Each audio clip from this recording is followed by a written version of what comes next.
A Fallout 3 remake is potentially on the way. Are you excited that Bethesda is gonna ruin one more thing that you used to like? I am.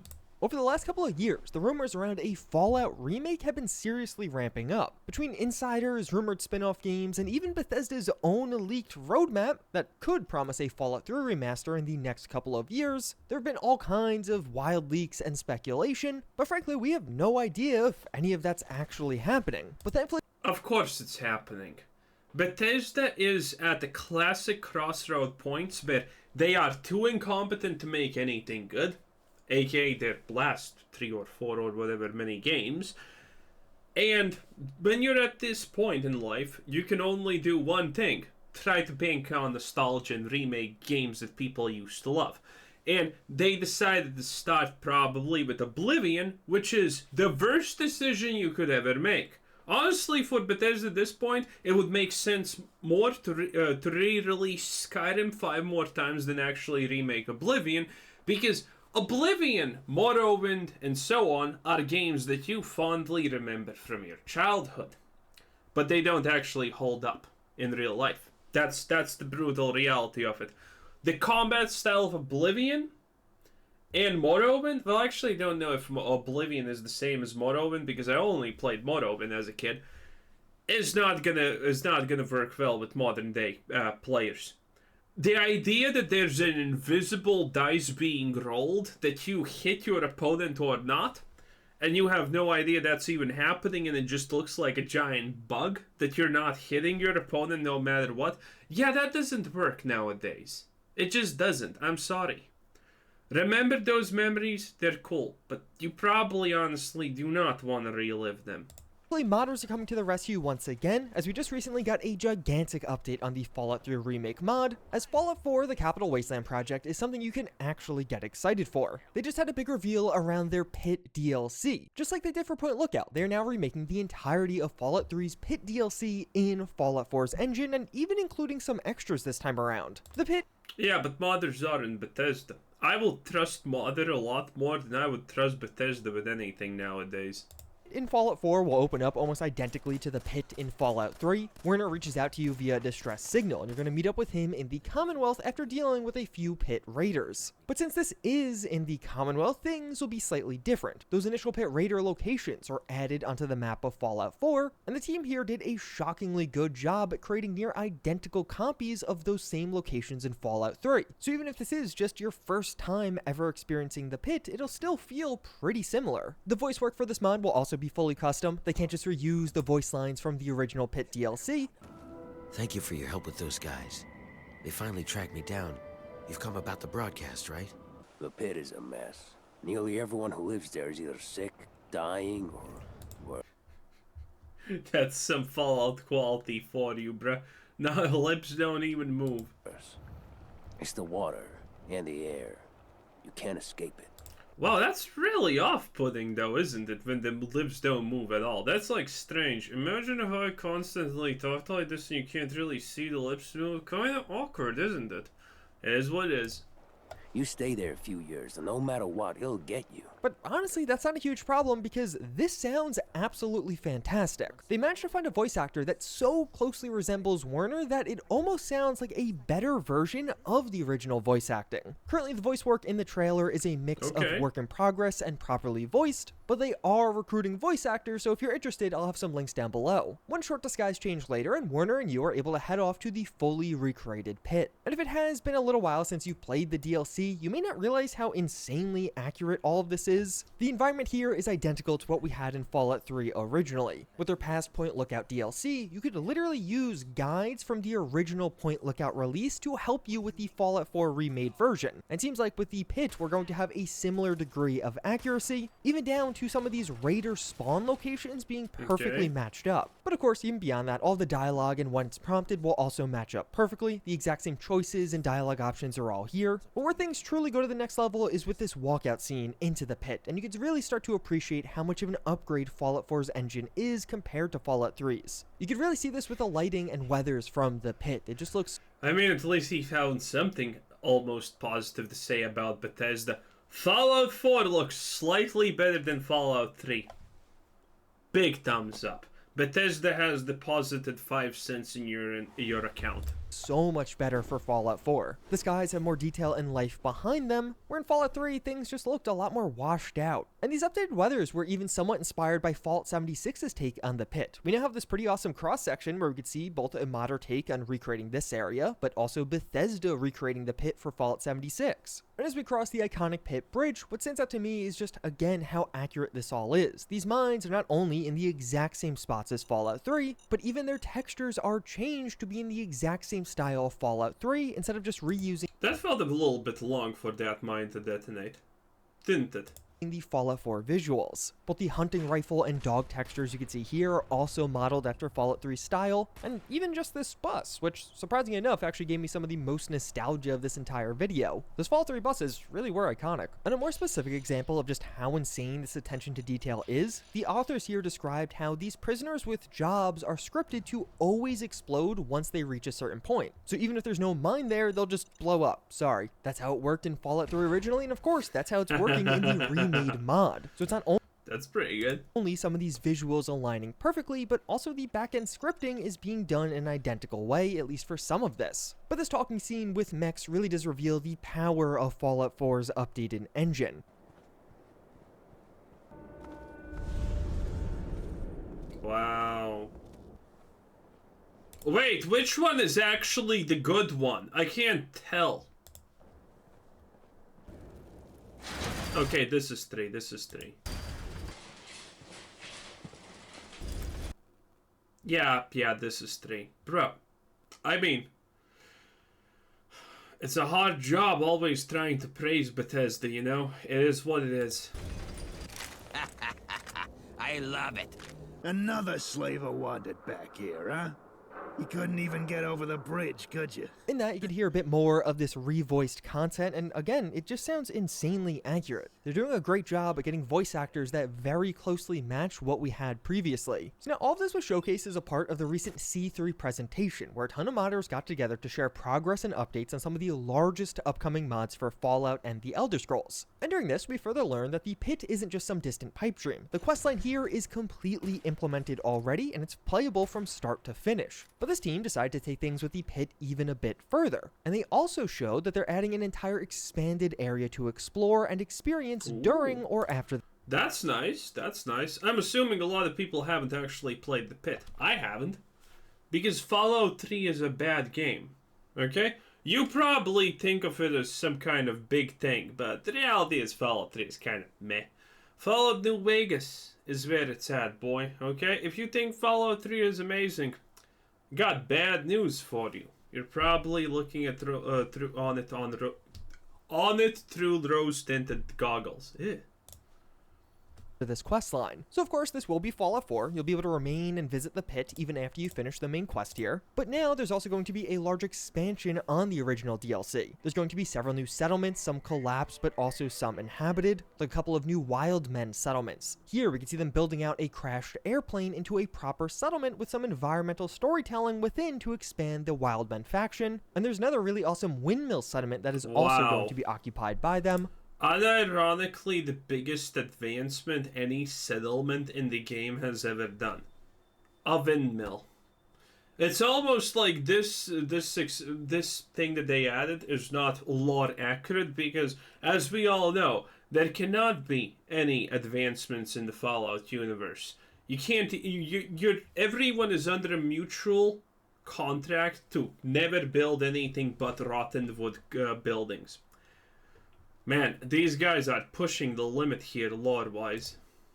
It's described how from nearly all of these newly added areas, you're going to be able to see the downtown portion of the pit, which is just a really nice touch. And some of these will even explain some of the other things happening in the pit, giving some more lore and story as to what's going on. There's a new Ground Zero location where the nuke landed, and this is where the pit scrap will be originating from. If you are interested in helping out, the project is recruiting voice actors, 3D artists, and specifically some clothing artists. But of course, this is all part of something larger. This is a secondary team working on the pit DLC specifically, but the capital that was the perfect example of just that things.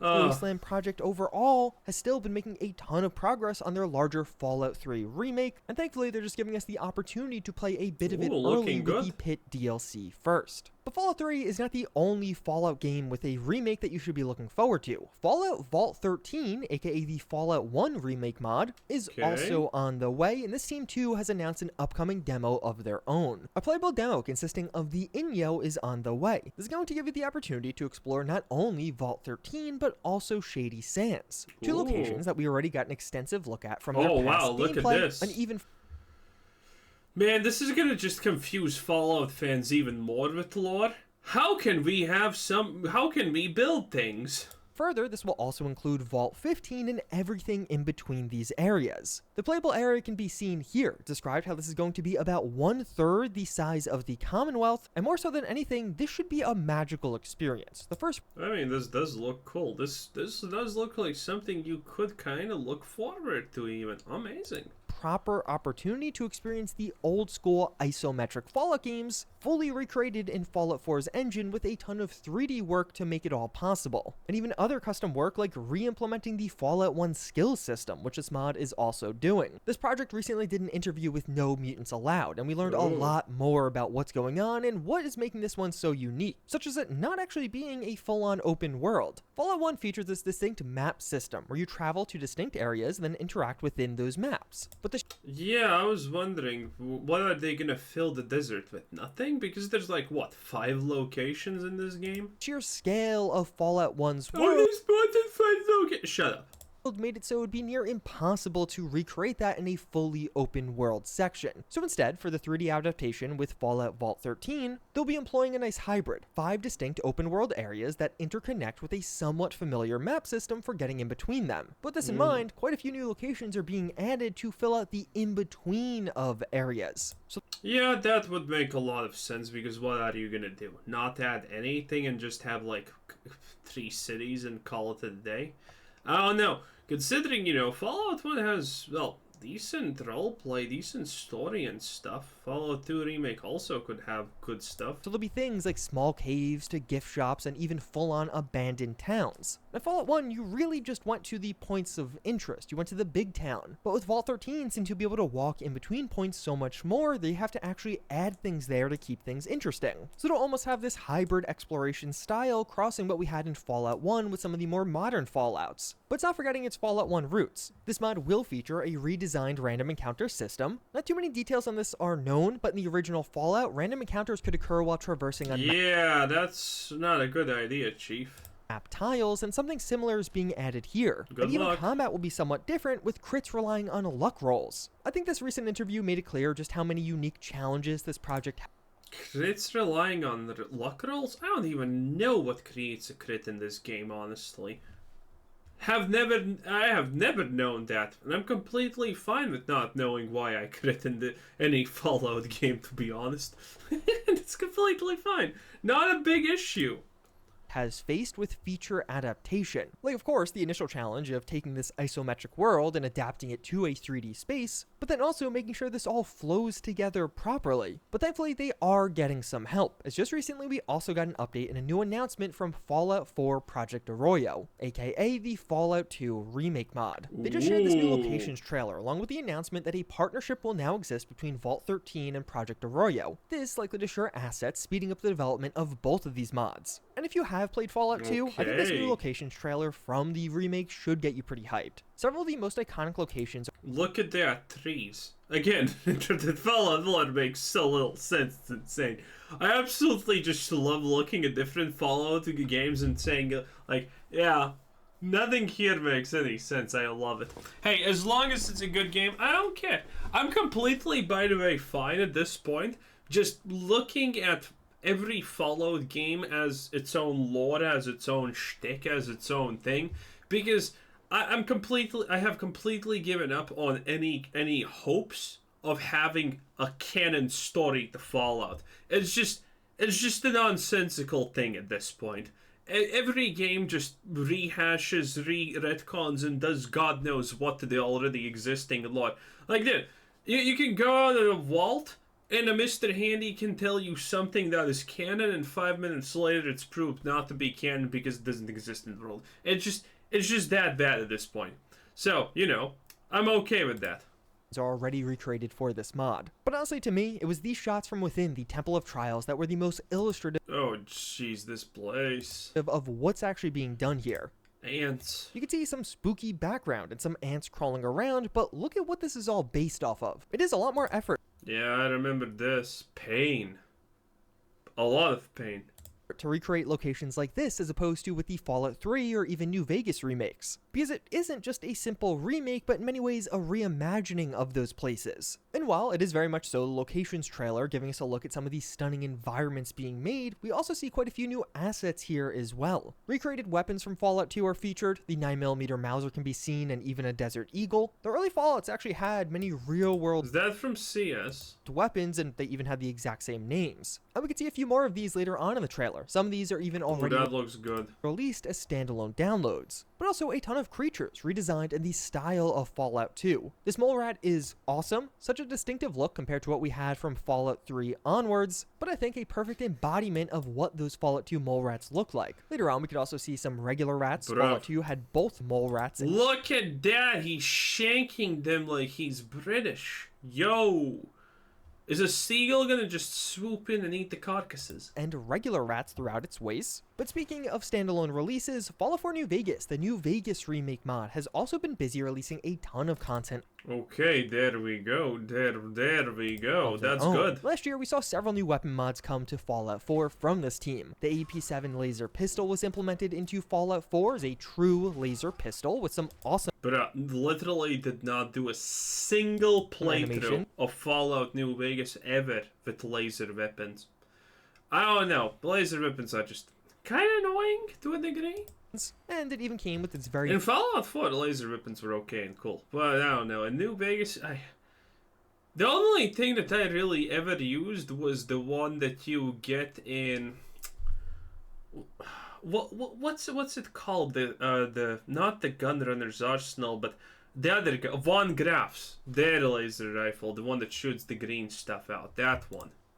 notable unique variant. And even that sucks, and you kind of replace it really fast. I don't know. Laser weapons just never hit me like that in Fallout New Vegas. I don't know. The Pew Pew, but a bit more unique, we also saw recharger weaponry for Fallout 4. No ammo, no problem. These iconic New Vegas weapons were added as a full suite with a ton of customization options, and of course, running out of ammo is no longer a problem. But this has all continued into 2024's. This team has already released 2 new mods for Fallout 4 in 2024. The 44 Magnum from New Vegas features its own set of modifications and a particularly awesome set of animations. Am I supposed to be excited about this? Someone just made a Fallout 4 mod that gives you New Vegas weapons? Am I supposed to jump in excitement now, or what exactly is happening here? Again, this feels right at home in Fallout 4, and it could even function as a replacer for the base game 44 Magnum, but the mod also includes a special quest to find the mysterious stranger's own 44 Magnum for a new unit. Wow. So, the Fallout 4 New Vegas remake is currently just like 3 guns. Man, that must be really impressive. Unique weapon, but what I think is the coolest of their recent releases are the challenges from New Vegas. This will re-implement the New Vegas challenge system into Oh wow, kill a bunch of enemies and get some kind of 5% boost. Wow. Okay, I'm starting to spam press the X button for doubt here currently. I don't know about you. Fallout 4. So a variety of the things you do in game will now be tracked, like taking down enemies, eating certain things, or even just finding some locations, notably vaults. And the cool add-on from this is nearly all of the New Vegas challenge perks are also re-implemented with this. So by completing specific challenges in Fallout 4, you can also get specific perks for your character. The Fallout 4 New Vegas team has been hard at work on all of this as of late, but looking back at some of the recent C3 presentations, you'll see that other Fallout games are being remade in unique ways as well. As during C3, we all Well, it's not like we can let Bethesda do all the work, because they won't do any work. also got some updates on Fallout Appalachia, which is a pretty unique one, taking us to the world of Fallout 76, Appalachia, but at the time of Fallout 4, which is over 100 years after the events of Fallout 76. So it's kind of a Fallout 76. So what? It's just gonna be filled with scorch beasts, or what exactly is gonna happen here? There. 76 remake. A lot of the map is going to look incredibly familiar, as you can see here in the background. But since so much time has passed since you experienced this during Fallout 76, things are different. The core story here is we're going to be going to Appalachia to learn more about the Rust Devils, and it turns out that the Rust Devils were formed by the survivors from Vault 76, aka who you play as during the story of Fallout 76. And overall, this world's going to be far more distressed. Like, just literally, Vault 76 is now ransacked and broken open. You'll find it now as a more familiar Fallout vault, as opposed to the pristine condition you could typically find it in Fallout 76. It'll be far more similar to how you encounter vaults in other games, like finding holotapes explaining what exactly happened in Vault 76, which is actually pretty cool, because this holotape's explaining the opening of the vault, which we get to live through as you start Fallout 76 and make your character. And these holotapes aren't even totally custom, as these are pieces of Fallout 76 cut content that are being added in via this mod. And this Interesting, but not that interesting. By the way, I think this just proves how unbelievably bad 76 is, that someone just needs to make it into Fallout 4 and call it a day. And it's probably going to be more popular than 76 in general. Man, Fallout is just a special place, a franchise. mod's very much so being formatted as a Fallout 4 DLC. Who you beat Fallout 4 with will come back in a major way. When you travel to Appalachia, you might see things like the Brotherhood of Steel doing patrols around, and even the opportunity to retake Fort Atlas with the Brotherhood of Steel, that being their main base of operations in Fallout 76. I guess that's it. Well, that was Juicy Head. What a time to be alive, boys. This is crazy on all fronts, isn't it? Anyway, this was Quizzer saying thanks for watching. Subscribe if you haven't already, and have a nice day. Bye-bye.